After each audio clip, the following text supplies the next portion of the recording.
England के पूर्व कप्तान माइक गैटिंग से लेकर केविन पीटरसन तक जितने भी धाकड़ बल्लेबाज हुए हैं इंग्लैंड के, जिन्होंने भारतीय जमीन पर बेहतरीन प्रदर्शन किया है, उसकी बड़ी वजह यह है कि वो स्पिनर्स के सामने वो बहुत ही सहज थे और स्पिनर्स के सामने खासकर उनकी स्वीप लगाने की जो प्रवृत्ति थी वो उनके लिए बहुत ही कारगर साबित हुई। तो यही कुछ रणनीति इंग्लैंड भी बनाने में सोच रहा है, क्योंकि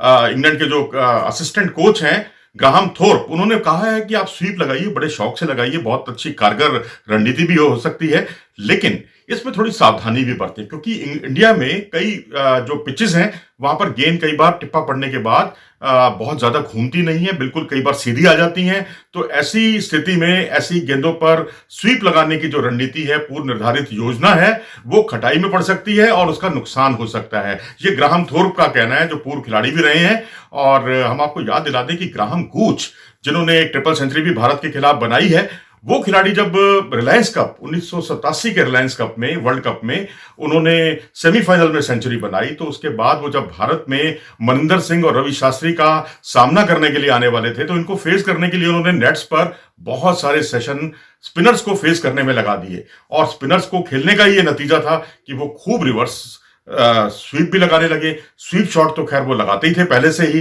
तो इस तरह से दोनों शॉट्स उनके लिए इतने कारगर साबित हुए कि भारतीय गेंदबाजों को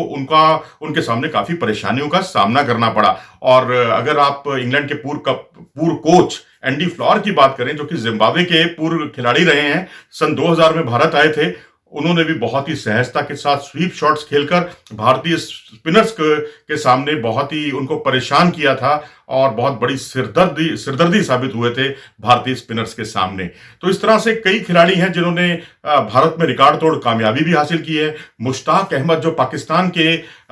लेग स्पिनर हैं, जो इंग्लैंड के बॉलिंग कोच रहे हैं लंबे समय से, स्पिन बॉलिंग कोच, उन्होंने भी बहुत ही साफ तौर पर कहा है कि सन 2012 में इंग्लैंड की टीम इसलिए जीती भारत को भारत में इसलिए हराया क्योंकि भारतीय बल्लेबाज रणनीति बनाने में लगे हुए थे कि पेसर्स को कैसे खेलना है, तेज गेंदबाजों को कैसे खेलना है, क्या रणनीति होनी चाहिए, लेकिन सारा काम कर गए पिछले दरवाजे से आकर स्पिनर्स। जी हाँ, ग्रेम स्वैन और मॉन्टी पनेसर ने बेहतरीन गेंदबाजी का प्रदर्शन किया और भारत से वो सीरीज जीती भारत में ही। तो ये एक बहुत बड़ा टॉकिंग पॉइंट रहा और इस वक्त भी टॉकिंग पॉइंट यही है कि इंग्लैंड के जो बल्लेबाज हैं उनकी क्या रणनीति होनी चाहिए भारतीय स्पिनर्स के सामने। और खासकर ये देखते हुए कि जो रूट जो है उन्हें बहुत ही रिकॉर्ड तोड़ कामयाबी मिली है। श्रीलंका में एक सेंचुरी बनाई, एक डबल सेंचुरी बनाई और जो 228 रन की उनकी पारी थी, उसमें ज्यादातर जो उनके शॉट्स अगर हम देखेंगे तो मौके पर चौका लगाने वाले थे, यानी स्वीप शॉट उन्होंने बहुत ही बेहतरीन तरीके से किए हैं। और अगर सच कहा जाए तो आज दुनिया में जितने भी बल्लेबाज स्वीप शॉट लगाने में पारंगत माने जाते हैं, उनमें से एक हैं जो रूट। तो अब जो रूट का सामना कैसे करना है, या तो आप उनको बिल्कुल ऑफ स्टंप पर गेंद दें, अगर आप आउटसाइड दी ऑफ स्टंप गेंद डालेंगे तो ये बहुत डिफेंसिव टेक्निक हो जाएगी, उसका कोई मतलब नहीं रह जाएगा। क्योंकि अपनी पिचों पर भी यदि हम डिफेंस ही करते रह गए तो फिर सीरीज हमारे हाथ से निकल सकती है। तो बेहतर होगा कि हम ऑफ स्टंप की लाइन पर केंद्रित रहें और बेहतर होगा कि 2 फील्डर्स हम लगाएं मिड विकेट के आसपास की दिशा में, क्योंकि ऐसी स्थिति में कोई वो फाइन लेग या लॉन्ग लेग की तरफ नहीं खेल पाएंगे। ऐसी गेंदों को बड़ा मुश्किल होता है, ऐसी गेंदों को खेलना। ऑफ स्टंप की लाइन की गेंदों को यदि अगर हम शॉर्ट मिड ऑन रख दें और एक मिड विकेट रख दें तो यह भारत के लिए बहुत ही महत्वपूर्ण और बहुत ही टिकाऊ रणनीति हो सकती है।